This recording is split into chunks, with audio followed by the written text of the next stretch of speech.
नागपूर जिल्हा बँक घोटाळा प्रकरणी काँग्रेस नेते सुनील केदार यांना 5 वर्षांची शिक्षा सुनावण्यात आली आहे। त्यानंतर सुनील केदार यांची आमदारकी रद्द करण्यात आली आहे। विधिमंडळाने केदार यांच्या आमदारकीचा निर्णय घेण्यात आलाय। सुनील केदार यांच्यावर सध्या शासकीय वैद्यकीय रुग्णालयाच्या अतिदक्षता विभागात त्यांना दाखल करण्यात आलाय। मायग्रेनमुळे सुनील केदार यांना ऑक्सिजनवर ठेवण्यात आलाय। नागपूर जिल्हा मध्यवर्ती सहकारी बँकेतील 150 कोटी रुपयांच्या रोख घोटाळा प्रकरणी 5 वर्षांचा कारावास आणि 12.5 लाख रुपये दंडाची शिक्षा सुनावली होती।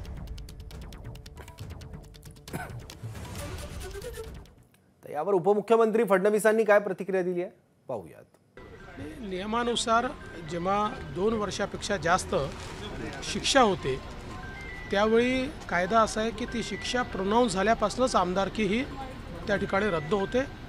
जर त्या ठिकाणी कन्व्हिक्शनला स्टे मिळाला तर ती आमदारकी वाचते, अन्यथा ती आमदारकी जाते। त्यामुळे त्याच्यामध्ये काही वेगळं होण्याचं कारण नाही आहे।